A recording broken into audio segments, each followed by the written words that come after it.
കൊല്ലം ഓച്ചിറയിൽ ഒരു കുട്ടി ഉൾപ്പെടെ 3 പേർ മരിച്ച ദാർ അപകടത്തിൽ CCTV ദൃശ്യങ്ങൾ 24-ന് കിട്ടിയ അപകടത്തിന്റെ ദൃശ്യം പ്രിയപ്പെട്ട പ്രേക്ഷകർക്കൊന്ന് കാണാം. ഷോക്കിംഗ് ആണ് സംതിങ്.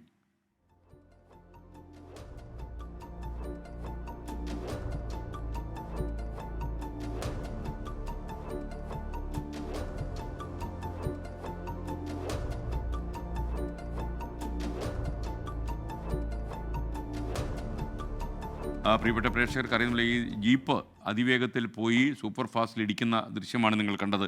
ഓവർ സ്പീഡിലായിരുന്നു, സൂപ്പർ ഫാസ്റ്റിൽ നല്ല സ്പീഡിലായിരുന്നു. അതുകൊണ്ടാണ് 3 പേർ തൽക്ഷണം മരിച്ചു. കൊല്ലം തേവലക്കര സ്വദേശികളായ പ്രിൻസ്, അതുൽ, അൽക്ക എന്നിവരാണ് മരിച്ചത്. പ്രിൻസിൻ്റെ ഭാര്യ ബിന്ദു, ഐശ്വര്യ എന്നിവർ ഇപ്പോൾ അവിടെ ഒരു പ്രൈവറ്റ് ഹോസ്പിറ്റലിൽ ചികിത്സയിലാണെന്നാണ് അറിയുന്നത്.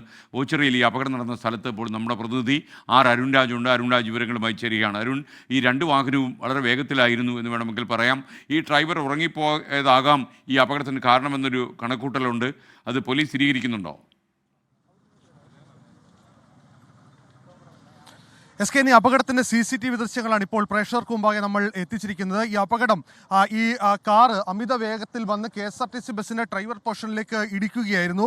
ഈ അപകടത്തിൽ തന്നെ തൽക്ഷണം തന്നെ ഈ വാഹനം ഓടിച്ചിരുന്ന പ്രിൻസ് മരിച്ചിരുന്നു എന്നുള്ളതാണ് ലഭിക്കുന്ന വിവരം. ഈ വാഹനത്തിനുള്ളിൽ ഉണ്ടായിരുന്ന അതുൽ, അൽക്ക ഈ പ്രിൻസിന്റെ മക്കളാണ്. ഇരുവരും മരിച്ചിരുന്നു. തുടർന്ന് ഈ വാഹനത്തിൽ നിന്ന് രക്ഷപ്പെടുത്തിയത് ഈ പ്രിൻസിന്റെ ഭാര്യ ബിന്ധ്യ, അതുപോലെ മകൾ ഐശ്വര്യ. ഇരുവരെയും ഇപ്പോൾ കരുനാഗപ്പള്ളിയിലെ 2 ആശുപത്രിയിലായി പ്രവേശിപ്പിച്ചിരിക്കുകയാണ്. മകൾ ഐശ്വര്യയെ കരുനാഗപ്പള്ളി കിംസ് ആശുപത്രിയിലും ഭാര്യ ബിന്ദിയെ ഈ കരുനാഗപ്പള്ളി ഓച്ചിറയ്ക്കുള്ള പരബ്രഹ്മ ആശുപത്രിയിലുമാണ് പ്രവേശിപ്പിച്ചിട്ടുള്ളത്. ഈ അപകടത്തിന്റെ CCTV ദൃശ്യങ്ങളിൽ ഈ അപകടത്തിന്റെ വ്യാപ്തി വ്യക്തമാണ്. ഈ വളരെ വേഗത്തിലാണ് ഈ താർ ജീപ്പ് ഈ KSRTC ബസ്സിലേക്ക് വന്നിടിക്കുന്നത്. ഡ്രൈവർ പോർഷനിലേക്ക് വന്നിടിക്കുന്നതായിട്ടാണ് CCTV ദൃശ്യങ്ങൾ വ്യക്തമാക്കുന്നത്.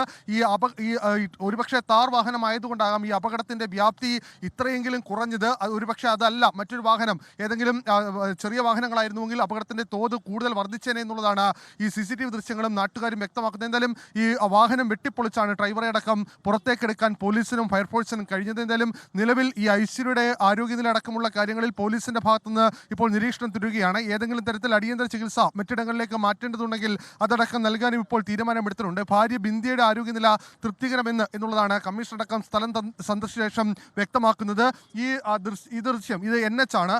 ഈ നെടുമ്പാശ്ശേരിയിൽ നിന്ന് ഈ വാഹനം മടങ്ങി വരികയായിരുന്നു. അത് ഈ സഹോദരൻ, ഈ ബിന്ദിയുടെ സഹോദരനെ കൊണ്ടാക്കിയ ശേഷം മടങ്ങി വരുന്നു എന്നുള്ളതാണ് മനസ്സിലാക്കാൻ കഴിയുന്നത്. അവിടെ നിന്ന് വന്ന ഈ ജീപ്പ് താർ വാഹനം ഇവിടെ നിന്ന് ഏകദേശം 50 മീറ്റർ ദൂരത്തേക്ക് എത്തുമ്പോഴാണ് ഇടിക്കുന്നത്.